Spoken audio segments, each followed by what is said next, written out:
अस्सलाम वालेकुम students, welcome to my YouTube channel biology with Rizwana Naseem. बच्चे आज जो हम लोग टॉपिक पढ़ेंगे that is the respiratory disorders. देखिए हमारे पास रिस्पायरेटरी डिसऑर्डर की अगर हम लोग बात करें तो दो तरह के रिस्पायरेटरी डिसऑर्डर्स आ जाते हैं। एक आ जाते हैं जी अपर रिस्पायरेटरी डिसऑर्डर्स और दूसरे आ जाते हैं हमारे पास लोअर रिस्पायरेटरी डिसऑर्डर्स या लोअर रिस्पायरेटरी ट्रैक इन्फेक्शंस। अगर तो हमारे पास अपर रिस्पायरेटरी सिस्टम के अंदर कोई इशू है, कोई भी इन्फ्लामेशन हो गई है, लाइक साइनोसिटिस हो गई है, ओटाइटिस मीडिया है, तो हम इसको कहेंगे कि ये क्या है, हमारे पास अपर रिस्पायरेटरी डिसऑर्डर है। लाइक बच्चे जो हम लोग mainly issue upper respiratory system में होता है दैट इज़ द साइनोसिटिस। आपको पता है कि हमारी जो स्कल है, स्कल के अंदर 4 होल हैं, ठीक है। 2 अपर हमारा जो फोरहेड है, ठीक है, वहाँ होते हैं और 2 चीक्स के पास होते हैं, ठीक है, दोनों चीक साइड्स पे।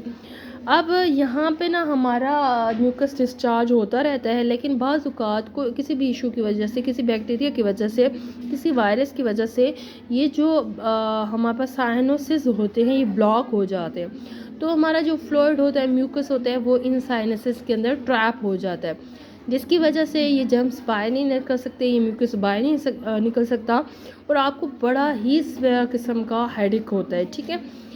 वो स्ट्रॉन्ग एनाल्जेसिक इवन के लेनी पड़ती हैं कि जब आपको बहुत ही ज़्यादा स्वेयर पेन होता है, हेडेक बहुत स्वेयर होता है।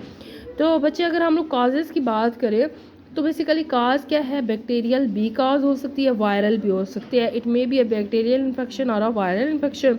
सिम्टम्स की बात करें तो पेशेंट को फीवर होगा, उसका नाक ज़ाहिर बात है बंद रहेगा और उसके नोज़ से जो म्यूकस डिस्चार्ज होगा वो पस लाइक होगा।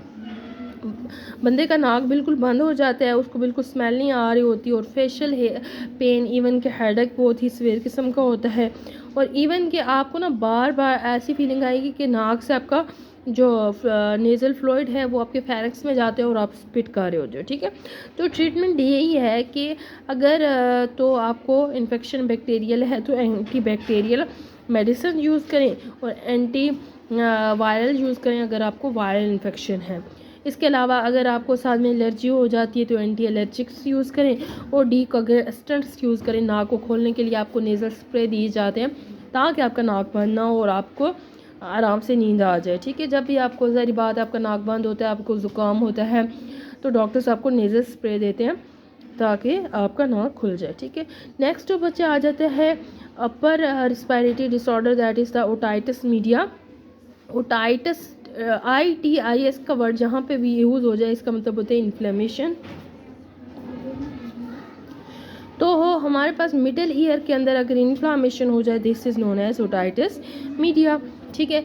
अब एक बात आप लोगों ने याद रखनी है कि आपका जो मिडिल ईयर होता है वहाँ से एक ट्यूब आ रही होती है डायरेक्टली आपके फेरिंक्स के अंदर, ठीक है, जिसका नाम होता है यूस्टेशन ट्यूब।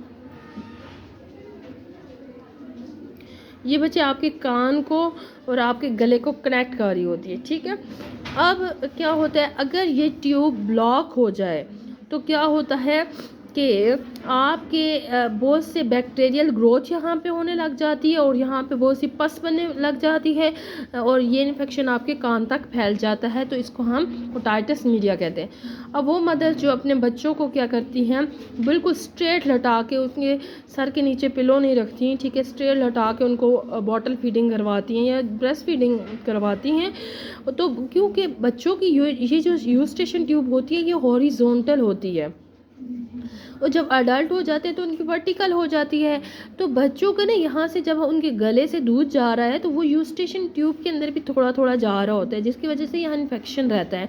इसलिए एज़ कम्पेयर टू अडल्ट बच्चों में कान का दर्द ज़्यादा होता है। वो यही रीज़न होती है कि जब हम उनको पिलो बिल्कुल हम उनके सर के नीचे नहीं रखते और उनको स्ट्रेट लटा के बॉटल फीडिंग करवाते हैं तो जो दूध वो पी रहे होते हैं हॉरिजॉन्टल पोजीशन यूस्टेशन ट्यूब की होने की वजह से वो दूध उनके कान में जा रहा होता है और वहाँ इन्फेक्शन क्रिएट कर रहा होता है, जिसकी वजह से उनको कान में दर्द होता है। ठीक है, तो हमें ये चीज़ इसको देखना चाहिए। ठीक है, काजेज़ बच्चे बात करें तो काजेज़ बहुत सी काजेज़ हैं। यूस्टेशन ट्यूब का अभी मैंने आपको डिस्कस किया कि उसके अगर ब्लॉकेज हो गई, कहीं इन्फेक्शन हो गया या किसी एलर्जी की वजह से भी ऐसा हो सकता है। सिम्टम्स की बात करें तो आपको बहुत ही सीवियर किस्म का ईयर एक होगा, कान में दर्द होगा, बंदे को डेफनेस फील होती है, जैसे आवाज़ नहीं आ रही, या टनाइटिस यानी बजिंग साउंड क्रिएट होती है आपके कान के अंदर, और आपको ऐसे लगता है जैसे मेरा कान जो है ना भारी हुआ भरा हुआ है किसी चीज़ से।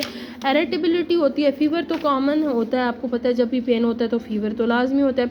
इवन कि आपके ईयर से पस डिस्चार्ज होने लग जाती है। तो बच्चे 80% ना ओटाइटिस मीडिया खुद ही ठीक हो जाता है, लेकिन अगर ज़्यादा इन्फेक्शन ज़्यादा है तो आप एंटीबायोटिक्स या पेन किलर यूज़ कर सकते हो। ठीक है, इसके साथ हमारा अपर रिस्पायरेटरी डिसऑर्डर्स जो हैं वो कंप्लीट हो गए हैं। और आई होप कि आप सबको समझ आया होगा। ऐसे मज़ीद इन्फॉर्मेटिव वीडियोज़ के लिए मेरे लेक्चर को लाइक और सब्सक्राइब करें। Thank you. अल्लाह हाफ़िज़।